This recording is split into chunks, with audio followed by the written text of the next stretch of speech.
দর্শক,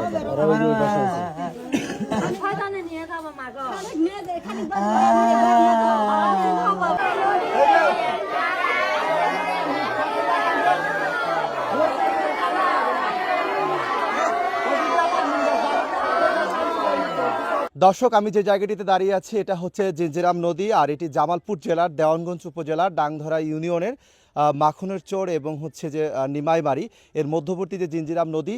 আমি এপারটায় হচ্ছে নিমাইমারি ঘাট পাড়ে দাঁড়িয়ে আছি। তো এই ঘাট পাড়ে হচ্ছে আজকে এক বৃদ্ধ মহিলা গোসল করতে নদীতে নামার পর হঠাৎ তিনি নিখোঁজ হয়ে যান। তো মূলত ওই বয়স্ক মহিলাটি তিনি প্রতিনিয়ত তার গৃহকর্ম কাজ করেন এবং দিন শেষে দুপুরবেলা কিংবা কোনো সময় বিকেলবেলা তিনি এই নদীতে নেমে গোসল করেন। অর্থাৎ তার যে গৃহকর্মগুলো রয়েছেন দৈনন্দিন কার্যক্রম, সেই কাজগুলো শেষ করার পর এই নদীতেই এই ঘাটে গোসল করেন। ঠিক এই ঘাটের পাশেই হচ্ছে তার বাড়ি, একেবারে নদীর পাড়ে তার বাড়ি।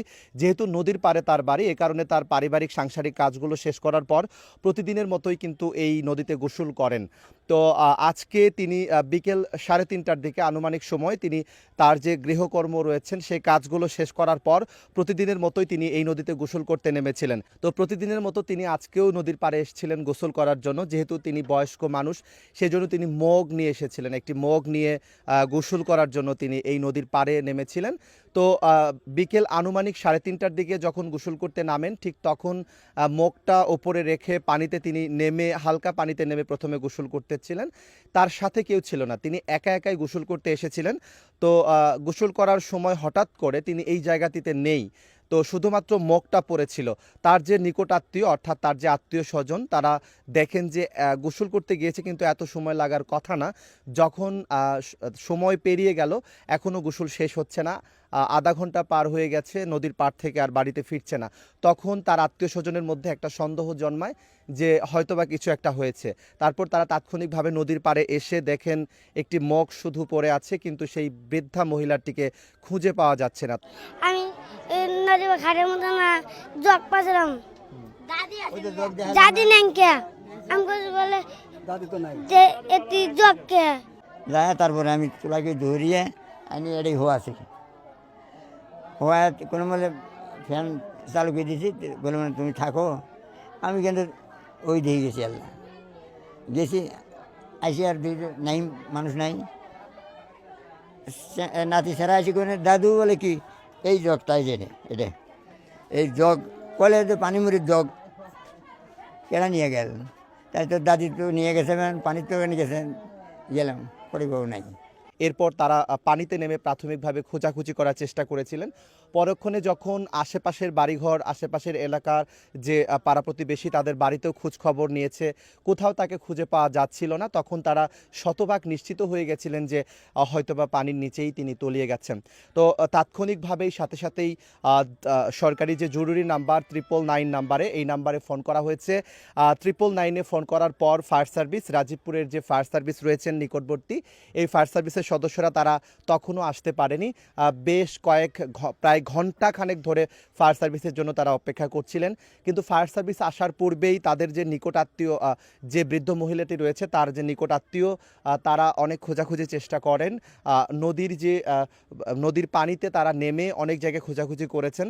তো এক পর্যায়ে তারা বুঝতে পারেন যে সে হয়তোবা আসলেই পানির নিচে তলিয়ে গেছেন। তখন যেহেতু এই নদীটিতে তীব্র স্রোত রয়েছে, অর্থাৎ এটি পাহাড়ের পাদদেশ দিয়ে প্রবাহিত জিঞ্জিরাম নদী, এটা খরস্রোতা একটা নদী, ব্যাপক তীব্র স্রোত রয়েছে এই নদীতে, যে কারণে যে জায়গাটিতে বৃদ্ধ মহিলাটি ডুবে গেছেন সেখানে সেই মরদেহ বা সেই ব্যক্তিকে খুঁজে পাওয়া আদৌ সম্ভব নয়।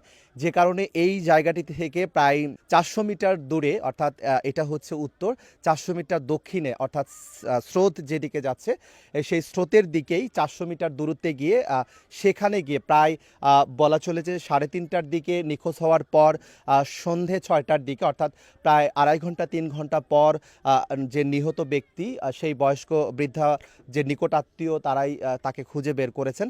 ফায়ার সার্ভিস আসতে পারেনি, ফায়ার সার্ভিসের সাথে যোগাযোগ করার চেষ্টা করা হয়েছে এবং ফায়ার সার্ভিসের সাথে যোগাযোগ করার পর তারা ঘটনাস্থলে পৌঁছাতে পারেনি। তারা আসার পূর্বেই প্রায় 2.5 ঘন্টা 3 ঘন্টা আপ্রাণ চেষ্টা চালিয়ে অবশেষে এই নিমাইমারি ঘাট থেকে 400 মিটার দক্ষিণে বাঘারচর মরহুম আজিমুদ্দিন নিজামুদ্দিন ঘাট যে জায়গাটি, সেখানে সেই ব্যক্তিটির অবশেষে মরদেহ উদ্ধার করেছেন তার নিকট আত্মীয়রাই। তারপর তাকে সেখান থেকে উদ্ধার করে ভ্যান গাড়িতে করে সেই মরদেহ নিয়ে স্বজনদের মাঝে রাখা হয়েছে। যাওয়ার পরে পাওয়া গেছে একটা জালের মধ্যে বাইজে গেছিল গা। বাজানোর পরে পরে আমার ছেলে উড়াইছে, উড়ানোর পরে একটু নিঃশ্বাস ছিল, পরে একটু পানি বুনি চাপ চুপ দিলাম, দেওয়ার পরে মনে করেন ওই বাগারচর বাজারে গাড়ি দিয়ে নিয়ে গেলাম একটু ডাক্তারের কাছে, নিয়ে যে পরে দিয়ে নাইকার। এই মুহূর্তে স্বজনদের মধ্যেও শোকপ্রবাহ, কারণ এভাবে হঠাৎ করে মৃত্যু সত্যিই অমানানসই, অর্থাৎ পরিবার পরিজন এটা কোনোভাবেই মেনে নিতে পারছেন না। যদিও তিনি অনেক বয়স্ক মহিলা, তারপরেও সুস্থ সবল ছিলেন এবং শারীরিকভাবে তিনি একজন সুস্থ মহিলা ছিলেন, দৈনন্দিন কার্যক্রম করত, কিন্তু হঠাৎ এই মৃত্যুটা সত্যি তাদের পরিবারের জন্য শোকের ছায়া নেমে এসেছে।